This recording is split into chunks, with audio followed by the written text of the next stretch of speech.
Now that music, yeah, I know, right? that music is undeniably, I don't know what to call it, American. Energizing. Yeah. Yeah. Oh, well, yes.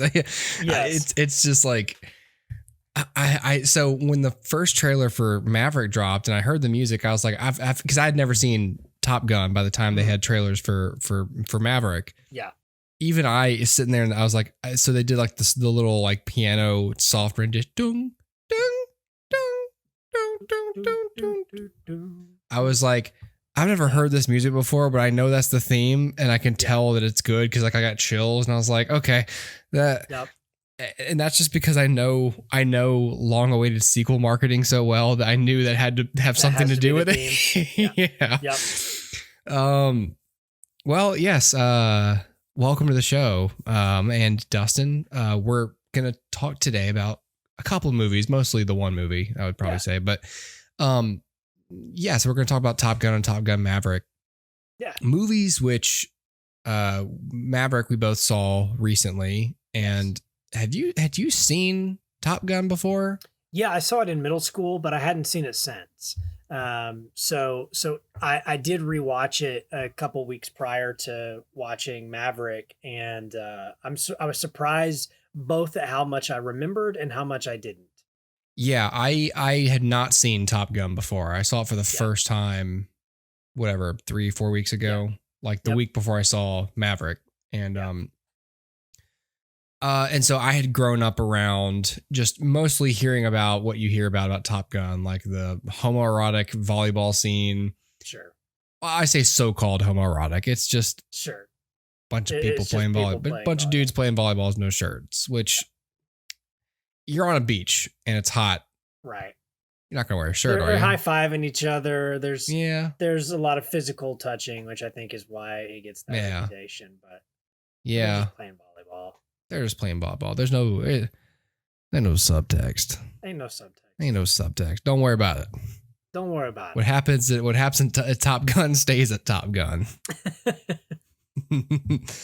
But I'd mostly just whether I realized it or not, had absorbed all the cultural impact of Top Gun, the Righteous Brothers song.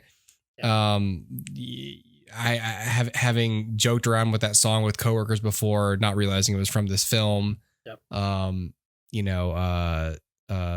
of course. And then of course, everyone knows Highway to the Danger Zone and Feel the Need for Speed and certain things. I'm now realizing that the driving backwards in Too Fast, Too Furious, where Paul Walker flips the car around and then drives in reverse on the highway and flips off his partner. I'm now realizing that's possibly a reference to Top Gun with him inverting the plane and flipping off whoever that was. Anyway, so I had only absorbed this movie as a dated joke. And so the film itself, just speaking of Top Gun 1 real quick, it was not as bad as I thought it would be. Yeah. I was expecting to really take away nothing from it, a positive note. And I came away with it feeling okay about it. Pretty exciting aerial scenes. I thought there was decent enough character conflict. I kind of appreciated, that Maverick has a very clear character flaw at the beginning of the film, that he's a cocky son of a bitch. And gets brought down to sides only when his partner dies, which, it's like, ooh, but that's what it takes for some characters. Right. So, tragedy. Yeah, exactly. And so, I could do without some of the cheesier stuff, but it's all that stuff's a product of its time, like the singing and the horror. Every time they were in like the bar, I was like, oh, like the pickup lines, just that kind of stuff never ages well. Yeah. But the actual character conflict and the fact that what's his face from Back to the Future was also yelling at Tom Cruise in this movie as well. Yes. Yep. Mr. Strickland. Yeah, Mr. Strickland. This is Admiral Strickland in this movie, or Admiral, yes, whatever his rank is. I always expect him to be no. What's his real name? Mitchell. No, Mitchell ever amounted to nothing. Anything in the history of the Hill Valley. You're a slacker. Ironically, he was yelling at a character named McFly in another film. Hey. So Top Gun 1, I was like, it was one of those where I was like, okay, that was cool. I wouldn't watch it again, to be honest, but I knew that before I watched Maverick, I needed to see it. But I was interested in Maverick for a whole number of reasons that had nothing to do with Top Gun. Like before I saw Top Gun, I was like, oh, I want to see Maverick. Right. But did you rewatch Top Gun before this film? Yeah, I did. And which for those of you who need a place to watch it, I believe it's streaming on Paramount Plus. I think it's also on Netflix.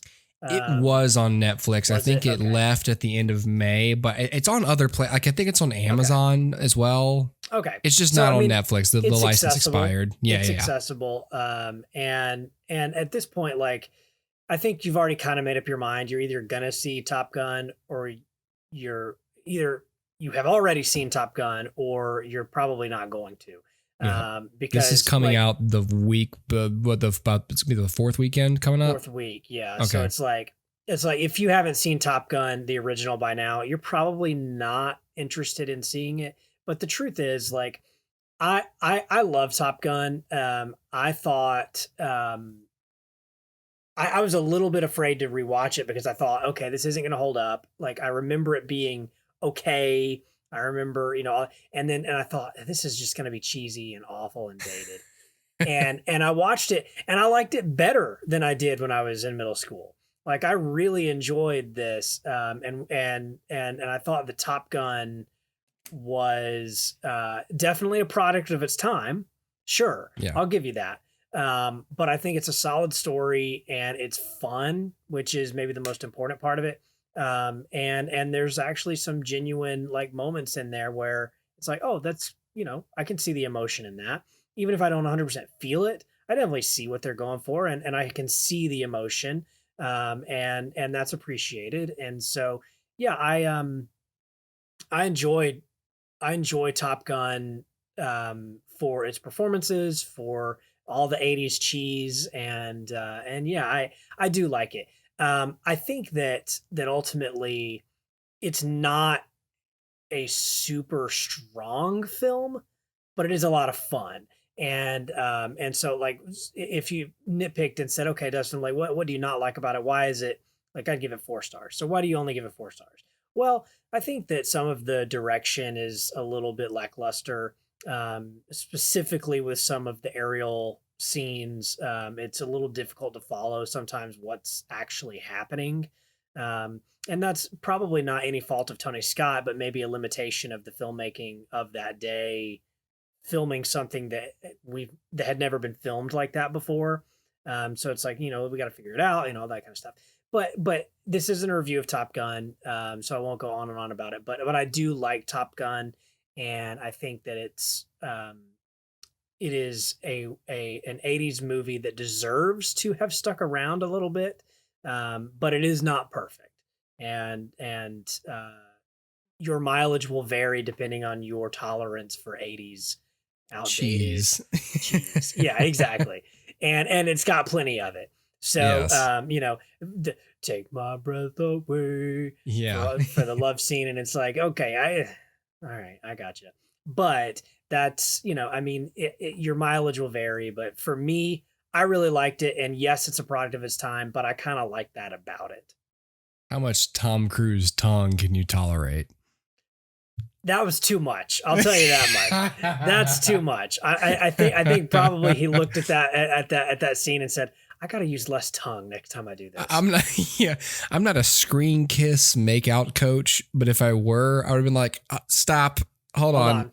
Cut. This is too much. I can't allow this. If I was a kisser, you don't have to do the rest. I'm sitting right next to the script supervisor, like with like my tongue stills, like this is hold on a second. This is too much. Too much. Going to visit the editor. Can we just rotoscope his tongue out? Is that possible? Can you? Can you imagine what that would look like? All the motions of a tongue, but no tongue. But it just at a certain point it just stops getting longer, but you can like tell by the gelatinous like highlights, just like yeah, it's just it goes through a wormhole. Like right before it hits Kelly McGillis, it's just like put one of those Doctor Strange holes in front of it. Yeah.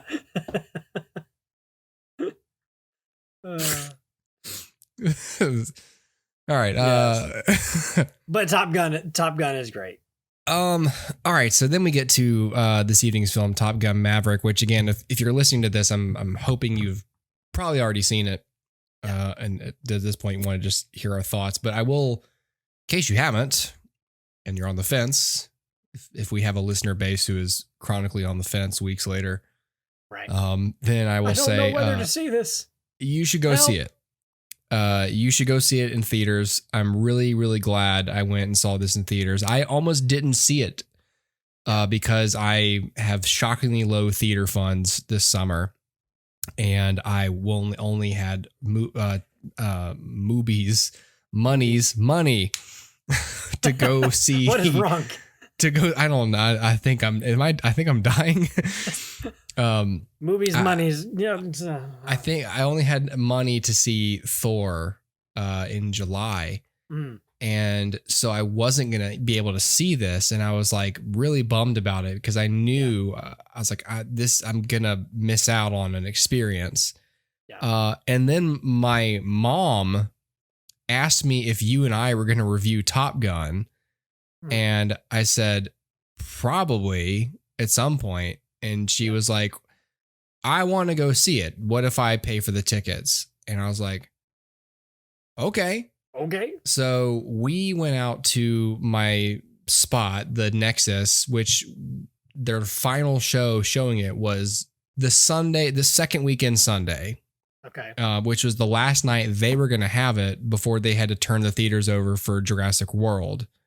I think the rest of the shows were like during the week. I couldn't go see it. So the last reasonable time to see it was Sunday. So, so I got to introduce my mom to the Nexus and the seating there and the dining and everything. So that was cool. And then we made an experience out of it. And even that little theater was still a nice, big, loud way to see it. And it was great. Awesome.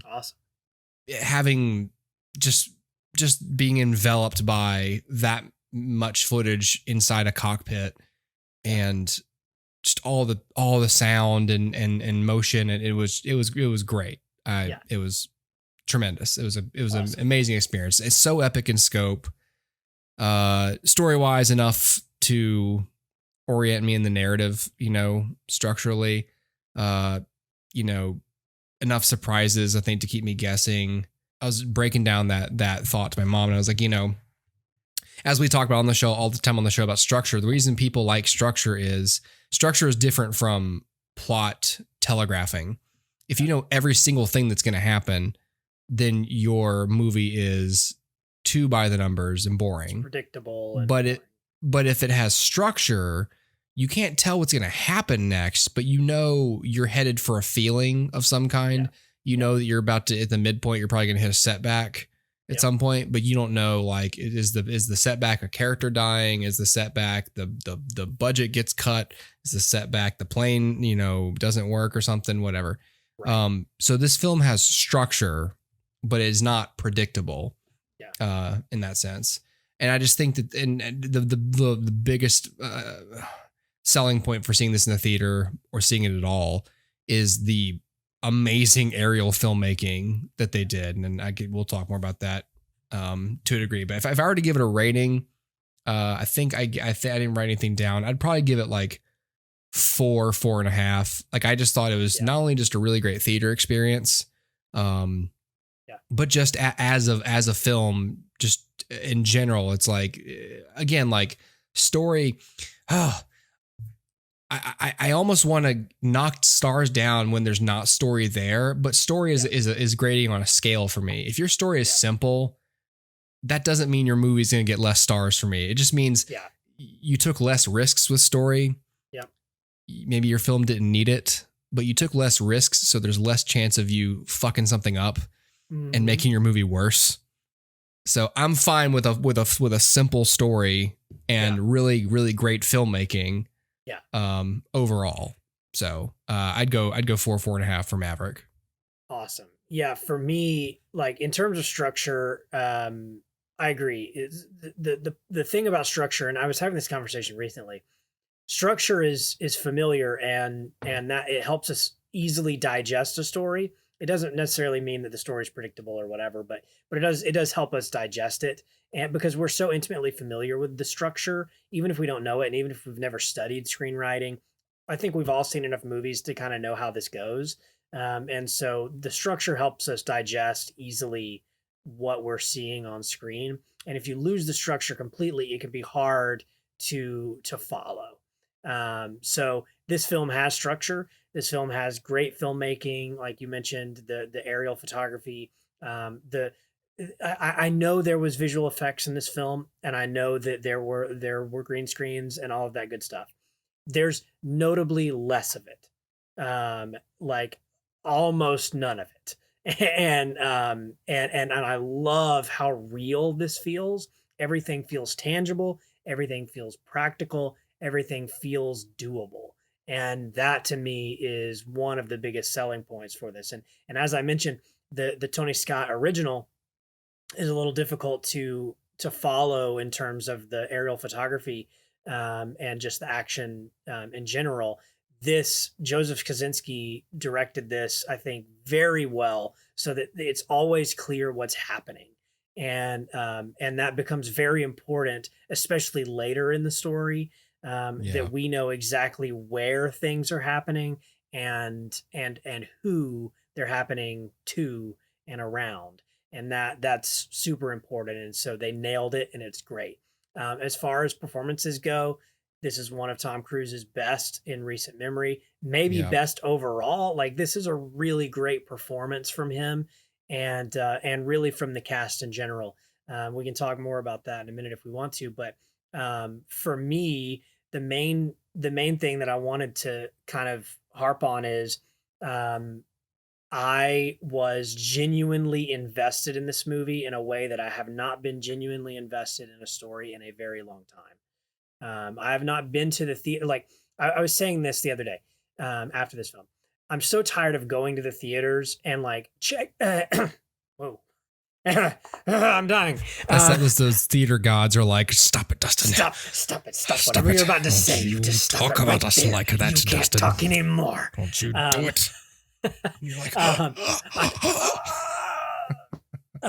I'm so tired of leaving the theater and feeling like I just checked off a box. Like, okay, I saw it. You know what I mean? And that's how a lot of movies feel to me now. It's like I leave going, okay, I saw it. Okay, that's fine. Great, I saw it. yeah. And even if I liked them, it feels somewhat like, okay, that's done. Now what? And this, I felt like, man, I saw something and I loved it and I was invested in it the entire time. And it didn't feel like I just checked off the box of like, well, I wanted to see this year, so I did. It's like this was a really good movie, and I'm really glad I saw it in theaters because, like you said, it's worth seeing in theaters, Yeah. if only for the impressiveness of the visuals and the sound. Yeah. But for me, again, the biggest thing was the story. I was engrossed the entire time from start to finish. Related to all of it in a way that I didn't with the original Top Gun, which I love the original Top Gun, but I would be lying if I said Maverick wasn't unlikable through most of the first film. Sure. He kind of is. He is. In this, like you start with, oh, this is still the same Maverick, but it feels way less grating and like he has matured. He's still the same person, but he's matured. And that to me is way more likable. And so just from the outset, and maybe that's just due to Tom Cruise's improvement in his performing, it it it I latched on to Maverick in a way in this film that I didn't in the first. Then what I would say to wrap everything up, with a star rating, I gave it 4.5 stars, but man, if I didn't debate giving it 5. I Really? freaking loved this movie, and it's somewhere in between 4.5 and 5 for me. Like if 4.5 is, a 90 on the scale, this is much closer to like a 100 than it is a 90, but it's not a perfect movie. I wouldn't consider it a perfect movie, but it is a really, really good movie. So 4.5 plus, we'll call it that. And it is absolutely worth seeing in theaters. And I loved it. And I'll throw this in there too. Not since Toy Story 3 have I actually cried in a movie theater, and I did during Top Gun Maverick.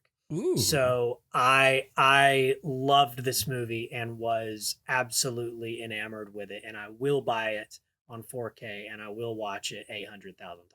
Yeah, I think the repeat value of something like this is always my big bar of is something worth purchasing, seeing in the first, like is something of good quality. It's like this wasn't just a cool, saw it, that's great. Like it's less not disposable, Yeah, I mean, exactly. it's easy to it's much easier to make something that's 90 minutes, 2 hours long that people only care to see one time. But like if I'm making a movie, I want to make a movie that people buy and people watch over and over again, and people pull out of a box and go, you know what, this is one of my favorite movies. Yeah. I always go back to movies like Zodiac, where it's just like that movie is watchable. Infinitely rewatchable. Yeah, I was gonna say that's the exact word I was gonna use. Infinite. Like you could watch it an infinite number of times, and it's never gonna soil on you unless you watch it like every day. Right. But Zodiac is like easily a yearly rewatch for me. It's just that good. Yeah. The filmmaking is that good. Yep. Yeah, for sure. There's just always something pleasing about watching a movie that's just great to look at and listen to. Yep. Even if you know the story and you heard the performances, just seeing shots well done. And I mean, same thing with like Dune or all of Denis Villeneuve's movies. Same thing with that. Just, this is gorgeous. This sounds great. I'd like to keep watching this. I will rewatch it. Yeah, exactly. I will rewatch this. Yeah. Yep. Yeah, exactly. I just recently rewatched Prisoners, by the way. Great movie. Yeah. Yeah. I rewatched it, I think late last year. Yeah. So good. Yeah, no, I love Prisoners. Prisoners actually was, I was reading about it. What was the, I was reading about like Stranger Things recently. And the Duffer Brothers, I think, said one of the ways they got the idea for it was after watching Prisoners. Oh, really? Like the idea of like your kid being taken, Yeah. Yep. Anyway, and then they did some other stuff, but yeah. They were both filmed in the same area. Right here. Really? Yep. They were both filmed in Georgia. Oh, really? Yep. Where was that? Makes a lot of sense. Where's Prisoner supposed to take place? Isn't it like Pennsylvania or something? Yeah, something like that. But it's filmed all here. All suburbs. down. Oh. Yep. Yeah, I was recommending that to somebody, and it was around Thanksgiving. I said, it's a great Thanksgiving movie, Prisoners. Yep. Prisoners. Yeah. It'll make you really thankful. Happy Thanksgiving. Yeah. Yeah. Right. Another great Paul Dano performance. Yes, it is. Along with the Batman and Swiss Army Man and every single film that man decides to do. Yeah, exactly. Yeah. Everything. You want to recap Top Gun Maverick? Pete Mitchell is a test pilot for, I guess, the military. Yep. Flying sweet planes that I'm pretty sure don't exist.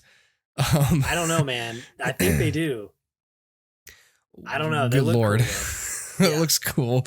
Yeah. And then Ed Harris, General Ed Harris, yes, calls him in and says, "Hey, there's like this special mission, and you are being asked to be the team leader on it and train these people to accomplish it." Yep. And it's not up to me. It was I was Iceman. It was Val Kilmer who's in charge of. I forgot his rank, but he's like in charge of the Navy. Yeah. And so he kind of was like, I want Maverick. And so Maverick gets called in to train pilots for this special mission in, by the way, a very cleverly and casual ignoring of what country it is that we're invading. Like the foe is we're just not going to say completely countryless, like, which is the smartest thing you can do. for a business reason. Like even the helmets are totally black. Like we don't know if these are women flying the plane, if they have dark skin, light skin, if they're Asian, if they are not Asian, if they're space aliens. Robots. We don't know anything. Yeah, it could be anything. Even during that briefing, I was like, they're going to say something. They're going to say like the Pacific continent. Yep. They don't say shit, man. I listened hard. Your only hint is that there's snow. That's it. Yes. And so they're just, and it's coastal, but there's snow. Well, I say coastal. I mean, planes are really fast. How far inland do you think that base was? I mean, it's mountainous. Yeah. Yeah. I don't know. Well, good question. So, and then he meets his team members that he's training. It's all these hotshot pilots who all got called in because they're all like top graduates of Top Gun, I think, or something like that. They're the best pilots in the world.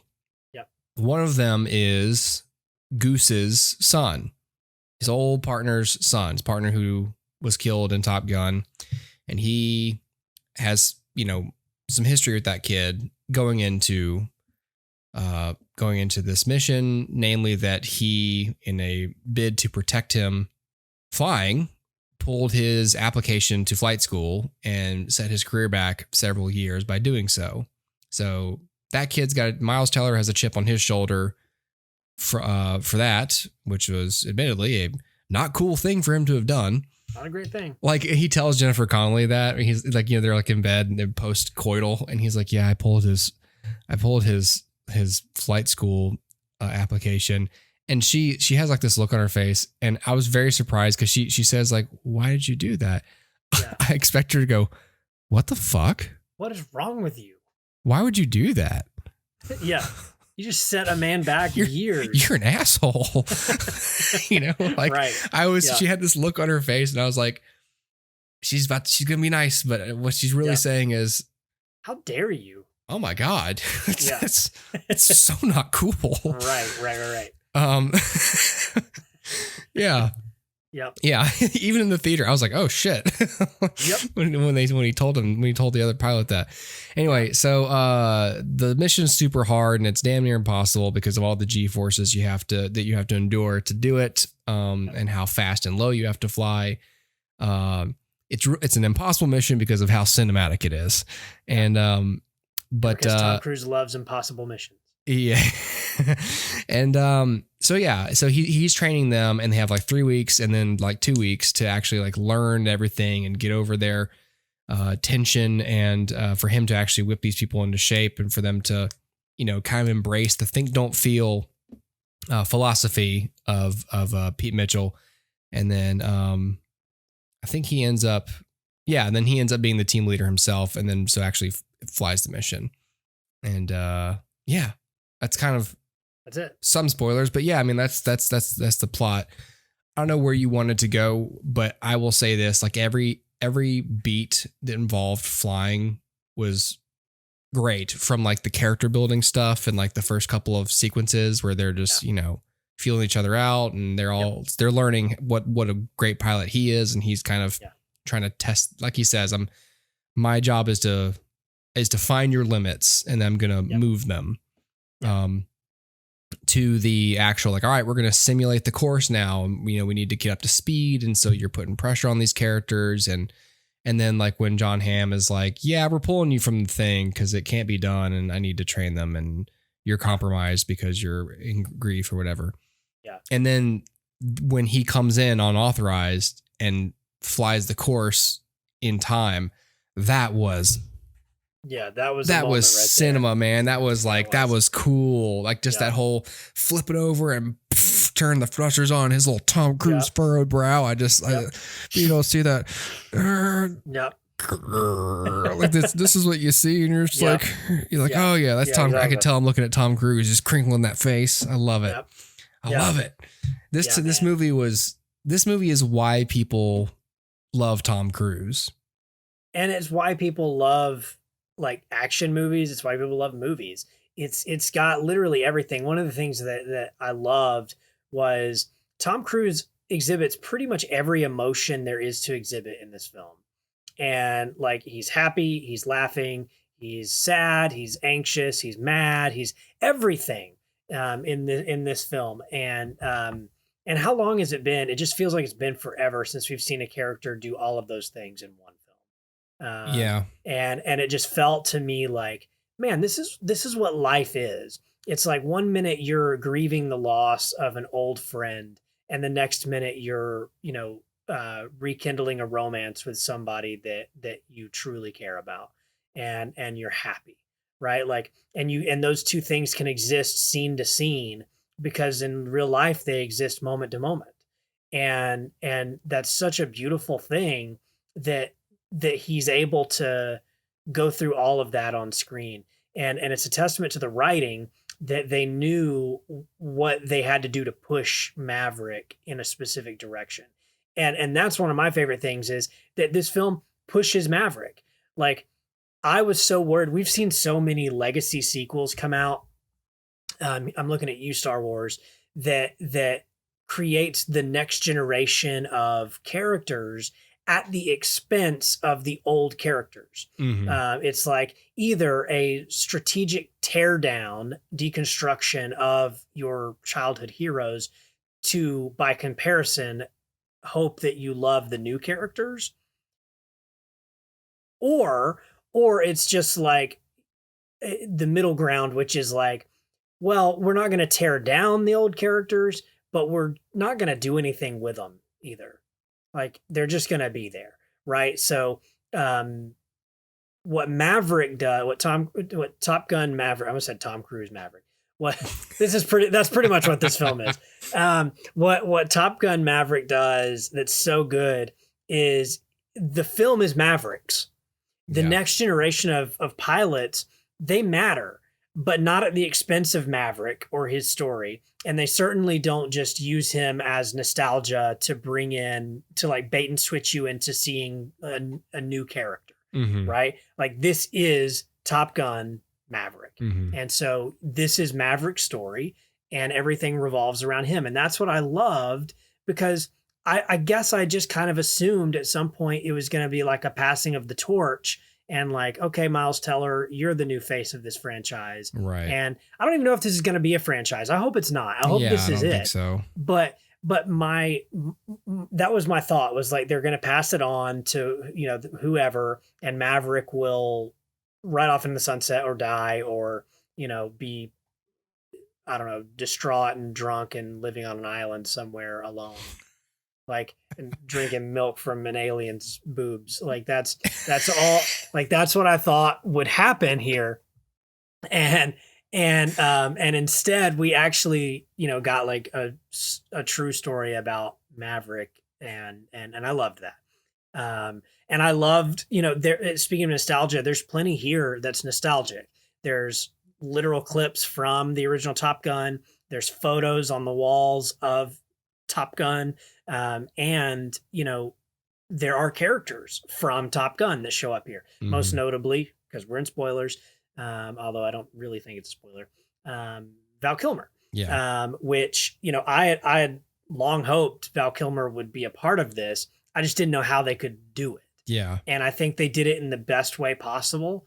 And it's sad, and it's cool, and and what's great about it is, like, again, these legacy sequels like to do this thing where a film ends with a relationship intact, or like a character moving a specific direction, and then they create the new film, and like the character's on a completely different journey, and it's like, we didn't even get to see the culmination of all the other stuff. So again, I'll use Star Wars because it's the easiest low-hanging fruit.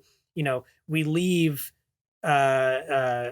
episode 6, and Luke is like, oh, okay, so he's going to be a Jedi, and he's going to train, and he's going to be great, and he's going to be whatever, he's going to be a legend, blah, blah, blah. And then suddenly, like, no, next time we see him, he's like a jerk and living on an island.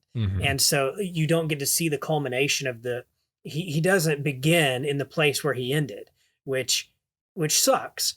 And here they didn't pull some crap like that with Kazansky and Maverick. They totally could have said, oh, Iceman and Maverick don't get along anymore. But instead, they knew at the end of Top Gun, you can be my wingman anytime. They had to pay off this long-standing friendship that they told us was going to begin at the end of Top Gun. Right. And it did. And Yeah. so everything, it's like they didn't betray the original film ever.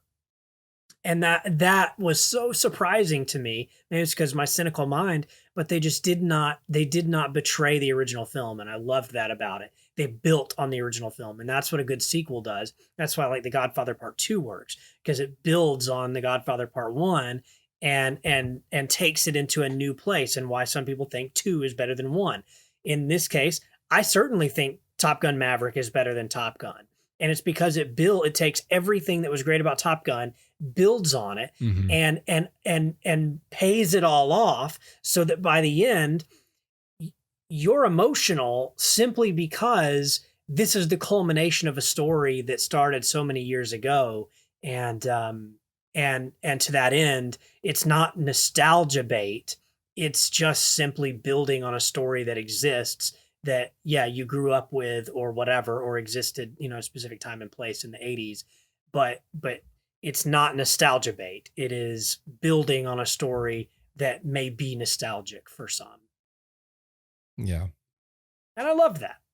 Oh no, that's great. I mean, that's movies. I mean, movies are you have to build. You're supposed to feel stuff, and it's okay to feel stuff, and it's okay if you're feeling stuff based on other stuff that's been made. It's just the difference is, making stuff for cynical financial reasons versus like actual, hey, we've got ideas for a story. Like we want to make this film for a reason. And Tom Cruise is very commercially minded, but Tom Cruise is not interested in making schlock that makes money. Tom Cruise is super duper rich. He does not need to he doesn't need to make movies ever again to support himself or to have a career. Tom Cruise, I just want to talk about Tom Cruise and then the money and all this other stuff. Do you want to talk more about the movie itself, or do you want to? No, my thoughts are all positive, and I have nothing to critique, which is weird for me. So that is weird. All right, well, let's not spoil that. So let's talk about Tom Cruise and the money here. Tom Cruise, I'll just go out on a limb that if anybody could convert me to Scientology, it's Tom Cruise, because I believe so hard in that man. He is so committed to the storytelling experience. It's sort of not fair that he only gets to live once. I know. You almost want to like give him 9 lives just so he can do this for generations. Like the man is almost 60 and he has been delivering movie experiences for 40 years. That's just been his life's mission. And he's only just starting to age, by the way, which is crazy. Yeah, like I noticed it in this movie. I was like, yeah, he's getting kind of old, but like he doesn't look that old in any movies he's done prior to this one, really. Yeah.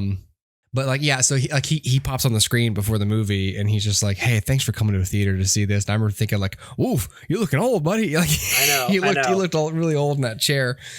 He did. But even that's to your point. Like he's addressing the audience. Yeah. Yeah. He's basically saying, we made this for you. This is for you. And there's so much about this movie. We talk about, God, what was the other movie that came out recently that was, well, a lot of people think that, so sometimes people make movies and people think that it's like a statement for filmmaking. Like Inception's a popular example where it's like, yeah, the movie's about making movies. When you think about all the components, Christopher Nolan's making a movie about making movies. And so I don't remember what the other recent example was that I thought about, but this is another one where it's like there's a little bit you could read into this movie that is and interpreted as the theater versus streaming conflict. I don't know if you've heard this interpretation before. I have not.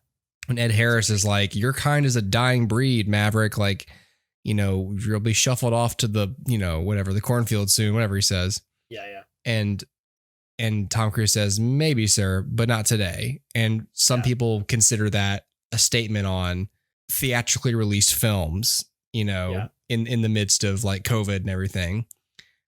It's a bit of a stretch, but at the same time, it's interesting to think about because this is Tom Cruise who's saying maybe so, but not today with this, with this film. this movie was in among other movies at the beginning of the pandemic that was like, hey, we're going to delay. And some one by one movies were just like, hey, we're going to come out. We're going to do, same day and day theater, or we're going to go on Disney Plus, whatever. And Top Gun always got pushed back. Yep. And which I have come to believe that it was pretty much Tom Cruise. Yep. I mean, as an executive producer, no doubt, but yeah. Yep. I almost think that that's like a secondary title to just like his business card under Tom Cruise. It probably just says in different lettering, Tom Cruise. Yeah, like it's Tom Cruise. Tom Cruise. I'm Tom Cruise. Tom Cruise, executive producer. Also, I'm Tom Cruise. And so I would think that, sorry, I hope someone wants someone to Photoshop that again. It's just a business card that just says Tom Cruise. Tom Cruise. That's all you need to Phone know. Number 1-800 Tom Cruise. Email address tomcruise@tomcruise.tomcruise. So, but I have to think that was Tom Cruise who said, no, we're going to hold this thing until we can put it in theaters. Like, I don't care if we have to hold it for 5 years, we're going to hold it. Yeah. And and because that's how much you could say, oh, he just wanted to make sure they made maximum profits. I'm sure that's why Paramount agreed to it. They probably said, will this make us more money? And he probably said, yeah, it will. Yep. Then they're like, okay, that's fine with us, and I'm sure that, everyone involved was like, yeah, we're fine with holding this to, it's not like Disney where it's like, they can't really hold their movies to an extent. They gotta start pushing stuff out or we got timeline problems, Yep. It's the drawback there. Anyway, so, I'm impressed by the commitment to do that and just the commitment to like, no, I want to deliver a theatrical experience. And I'm glad that it is financially paying off because that will reinforce decisions like that. Again, Paramount Plus is still putting this on their platform after 45 days, which again, I think is fine. I really do. Sure. I think that's a perfectly reasonable window, 45 days. And someone said, and I hear this often with like, like YouTube critics that I follow and stuff, they'll say like, they'll review a particular movie and they'll say, if you want original movies, like support films, whichever the movie they're reviewing, support movies like this, whether it's Everything Everywhere All at Once, which I desperately wanted to see in theaters. I just couldn't make it happen. I hate it because it's like, I can't afford to see all the movies in theaters that I want to support while they're in theaters.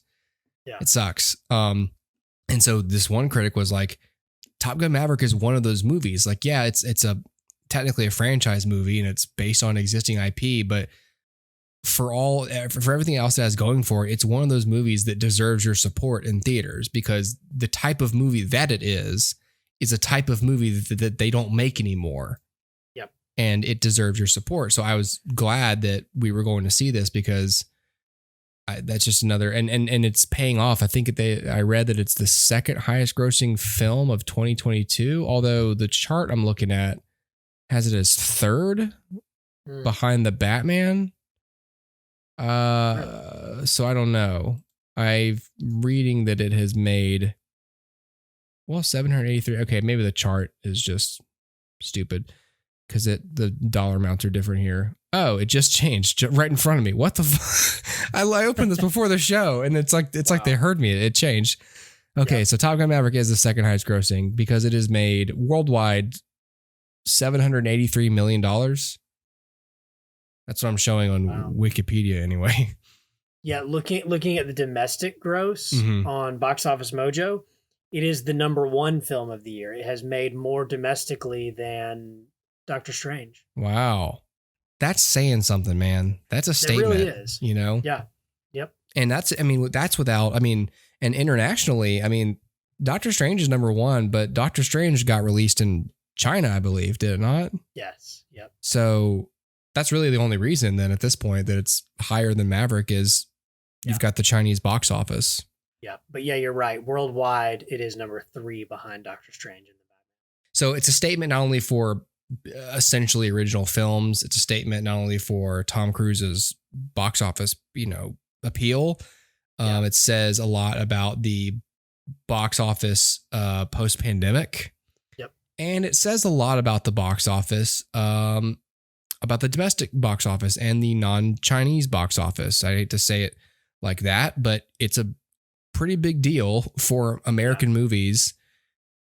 And I'll say American movies because American-made films that produced in the United States, to not rely on the Chinese box office, because especially again, I read that book about the box office, and we've been talking about it for years, because it's been a big and increasingly present element ever since we've been doing this podcast, what the Chinese box office has done to American movies. It has been a large factor in why so many sequels and existing IPs get made, and why so many things with such broad appeal get made, and how it has changed the content of American films in order to, please the box office, and films that take more risks or introduce some more progressive elements don't get played in China. And so they don't make as much money. So the studios don't make them.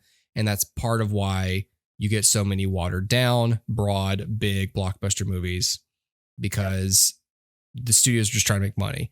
And sadly, it has taken Chinese American relations to kind of sour again, which is sort of where we're at now. For them to largely not want to play our movies in China. Mm-hmm. So now American studios are like, okay, well, we'll just start doing other stuff and we'll try and make money without them. And it's like, that's good. I'm glad. You should have done that in the first place. But you don't get to take full moral credit for that, because you only did it because they don't want to play them. So exactly. You don't get to be like, hey, we're taking a stand. Like, no, your action is a reaction. Too late, buddy. You don't get to say, right. Good news. We're gonna do our own shit again. Oh, good news, everyone. You mean because you have to? Bad news is because we have to. Yeah. Good news, everyone. Good news, Bad everyone. news. Bad news. Yeah. Yeah. So anyway, that's a brief little soapbox about that, but it's a good thing, because this shows that is a viable plan. You can make plenty of money, making movies still at large scale, still with. Oh, sorry. There's a fifth thing that's good about this. It reinforces that that a movie's box office appeal can still be propped up by star power, by the person who's starring in it, and not because it's an existing IP. That used to be how movies got sold. It wasn't, oh, this is a Top Gun film. It was, oh my God, we have Tom Cruise. Tom Cruise is gonna star in this film. Like it used to mean something, that like Brad Pitt was in your movie, or your star used to matter. And lately, for a while, it was fine that it was the IP that was the star, because you could just have kind of unknowns fill those gaps. But we're seeing now that that's kind of a bad thing, because we're just making too many of those IPs. Right. Cruise is really the last true movie star. Yeah. And so if anybody can kick off a new age of, hey, let's trust the talent, then it's Tom Cruise. So yeah, I'm on board with that. I can't wait for these two new Mission Impossible movies. Yep, me too. And Maverick was as enjoyable as those movies lately have been. And that's just because this is this phase of Tom Cruise's career where he's like, this is how I want to make movies. And he's committed to as little of a digital element as there can be. Like they didn't even wipe out the reflection of the cameras in this film. Like a couple of times I saw it and I was like, I think that's the camera in his reflection, but it's fine, because it's like, oh, that just reminds me that they're really in the sky with the cameras in the cockpit. Yeah, I think you're right. Like you hit the nail on the head when you said he doesn't have to make any more movies. So he can totally take the liberty to say, I'm not going to make this movie then until it's right. Mm-hmm. And I'm going to make it the way that I want to make it. Yeah. And luckily his sensibilities are good ones and not crappy ones, or else we'd all be suffering right now. Yeah, exactly. No, luckily he's teamed with Christopher McQuarrie too, because that pairing has proven extremely fruitful.